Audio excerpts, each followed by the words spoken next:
Halo Sobat Banten Parlemen, kembali lagi bersama saya dalam Bincang Parlemen. Nah, dalam Bincang Parlemen kali ini kita akan mengupas terkait pelaksanaan monitoring evaluasi keterbukaan informasi publik yang saat ini sedang dilaksanakan oleh Komisi Informasi Provinsi Banten.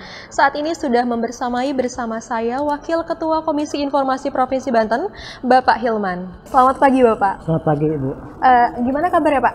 Alhamdulillah sehat, walaupun cuaca sedikit mendung begini ya, tapi kan merata ini.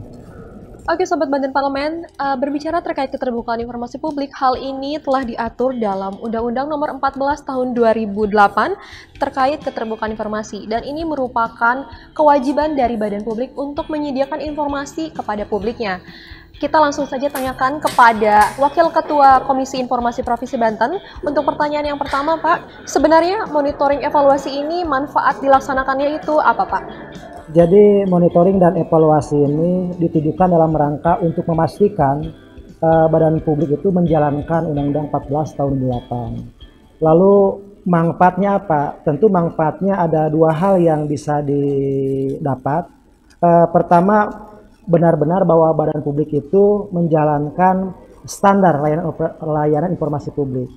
Yang kedua, manfaat yang didapat adalah ada jaminan dari badan publik bahwa informasi yang dikelola itu informasi berkala, setiap saat, dan informasi serta-merta itu benar-benar bisa dilaksanakan sebaik mungkin oleh badan publik. Jadi dua hal itu menjadi titik temu yang menjadi kepentingan dari MONEP pada tahun 2022 ini.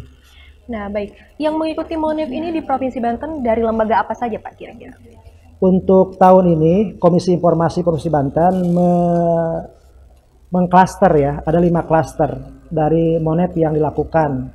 Pertama untuk pemerintah kabupaten kota, kemudian untuk OPD tingkat provinsi, lembaga struktural LNS, kemudian badan usaha milik daerah, dan terakhir adalah partai politik. Jadi 5 klaster itulah yang dijadikan objek dalam kegiatan MONEP pada tahun ini. Nah, kita berbicara terkait predikat, karena ada beberapa predikat ya Pak yang disematkan untuk setiap badan publik. Nah, predikat apa saja Pak? Dari yang paling rendah sampai yang paling tinggi? Perlu memang kita ketahui bahwa spirit daripada MONEP tahun ini bukan untuk mencari juara ya. Ini perlu dicatat oleh kita semua. Bukan untuk mencari juara. Tetapi paling tidak memang ada indikator, ada objektivitas dari Komisi Informasi untuk menilai apakah badan publik tahun ini seperti apa kategorinya. Nah tadi Mbak mengatakan berapa kategori, ya kalau kita bicara kategori tentu yang paling bawah tidak informatif. Kemudian kurang informatif. Kemudian ketiga cukup informatif. Keempat menuju informatif, dan terakhir yang kita dambakan semua oleh badan publik dan masyarakat Banten khusus adalah semua badan publik di Provinsi Banten itu adalah informatif kategorinya. Jadi ada 5 kategori informatif tentu yang diharapkan oleh kita semua. Nah, dalam menyematkan kategori tersebut pasti ada acuannya Pak. Apa saja mungkin hal-hal yang menjadi penilaian untuk setiap badan publik tersebut? Ya, memang Komisi Informasi Provinsi Banten dalam rangka memberikan penilaian kepada badan publik itu paling tidak ada alat, ada tool yang dipakai. Perki 5 tahun 2016 tentang MONEP itu sudah mengindikasikan bahwa ada tahapan yang harus dilakukan. Pertama memang kita mengirimkan SEQ kepada badan publik. Kemudian badan publik mengisi SEQ tersebut. Dan selanjutnya kita melakukan wawancara atau presentasi, dan terakhir adalah visitasi. Nah hari ini adalah kita sedang melakukan visitasi kepada badan publik. Instrumen yang dilakukan atau diberikan kepada badan publik oleh Komisi Informasi itu bentuknya SEQ, kurang lebih sekitar 44 pertanyaan yang harus diisi oleh badan publik, dan silakan saja secara faktual data apa saja yang bisa disajikan oleh badan publik di dalam 44 item pertanyaan tersebut. Tentu kalau semua dijawab dengan baik, kemudian data pendukungnya lengkap, kami yakin bahwa badan publik tersebut akan masuk kategori informatif tadi. terkait keterbukaan informasi publik sendiri nih Pak, di Provinsi Banten seperti apa Pak? Pertama barangkali kita lihat respon dulu ya. Ternyata badan publik sangat merespon baik adanya kegiatan Monep pada setiap tahunnya. Dari tahun ke tahun terjadi peningkatan jumlah badan publik yang ikut serta. Nah, tahun ini saja semua OPD di tingkat provinsi 39 ikut. Pemerintah kabupaten kota termasuk Parpol, BUMD. Nah, artinya capaian yang didapat oleh badan publik dan komisi informasi ini sinkron ini. Ini sinkron artinya ada titik temu. Ada spirit yang sama antara komisi informasi dengan badan publik. Untuk apa? Untuk lebih terbuka, lebih transparan atas lain informasinya dikelolanya. Jadi untuk Provinsi Banten tersendiri itu ada peningkatan ya Pak?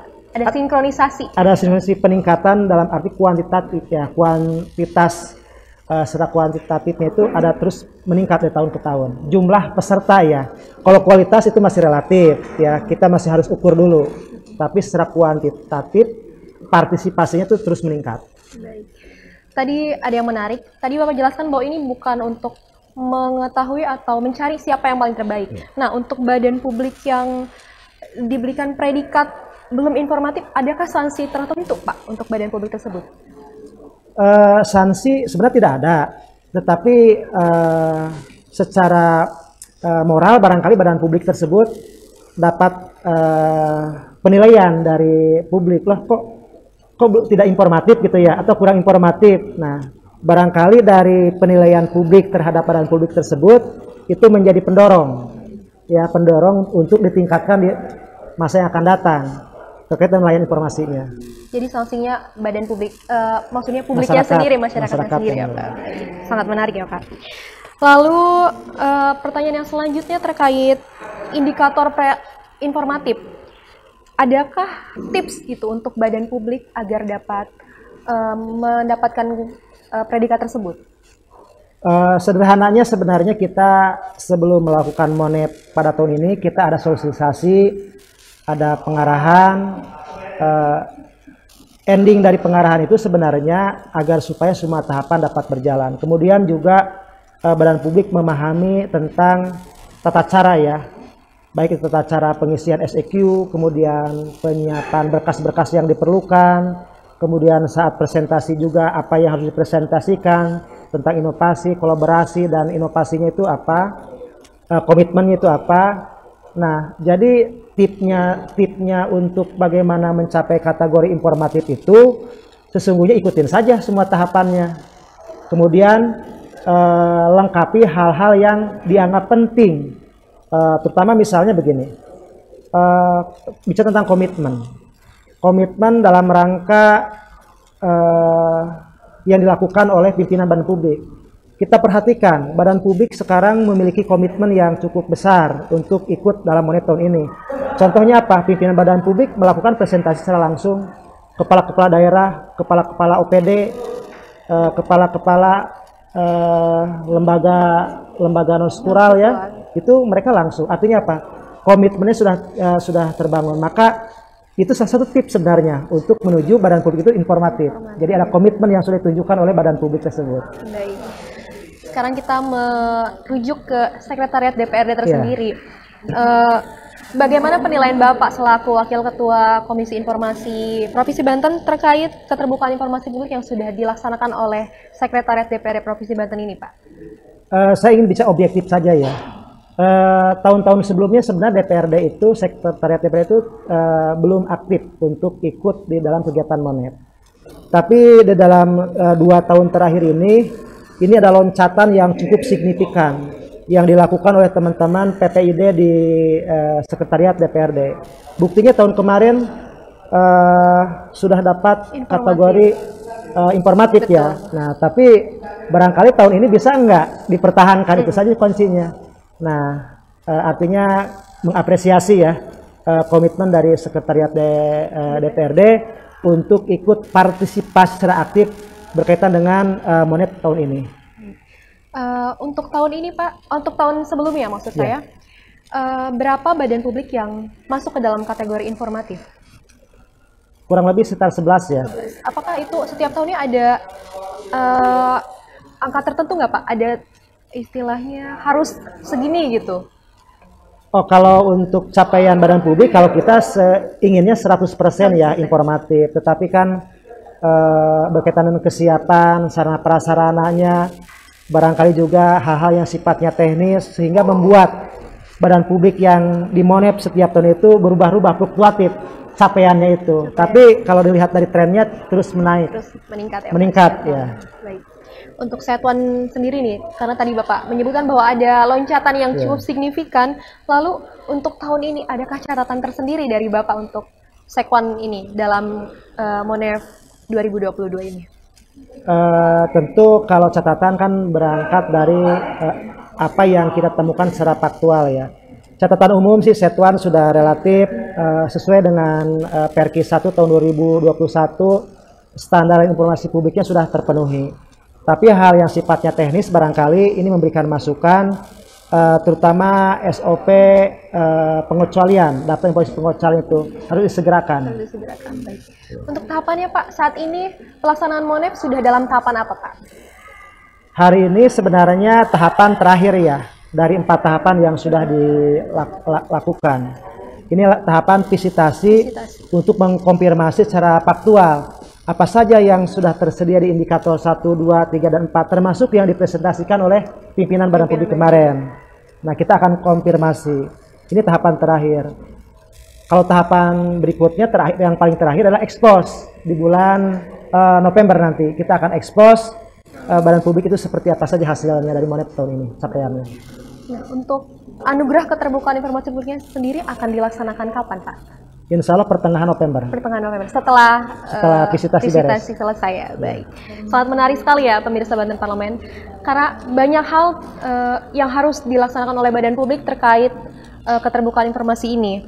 Baik Sobat Banten Parlemen, tadi kita sudah mendengarkan bersama-sama pemaparan dari Wakil Ketua Komisi Informasi Provinsi Banten, Bapak Hilman, terkait keterbukaan informasi. Beliau sudah menjelaskan secara rinci dan dalam hal ini beliau juga mengapresiasi pelaksanaan keterbukaan informasi yang dilaksanakan oleh Sekretariat DPRD Provinsi Banten, di mana dalam 2 tahun ini mengalami peningkatan. Hal itu sejalan dengan komitmen Sekretariat DPRD Provinsi Banten untuk mematuhi dan menjalankan amanat dari undang-undang terkait keterbukaan informasi publik. Nah, ini dilaksanakan untuk mewujudkan akuntabilitas penyelenggaraan pelayanan publik dan ini juga untuk menghilangkan sekat antara badan publik dengan masyarakatnya. Mungkin itu saja bincang-bincang kita kali ini. Saya Yuni mewakili seluruh kru Banten Parlemen TV yang bertugas pamit undur diri. Terima kasih banyak Bapak. Terima kasih banyak atas waktunya. Sekian dan terima kasih. Wassalamualaikum warahmatullahi wabarakatuh.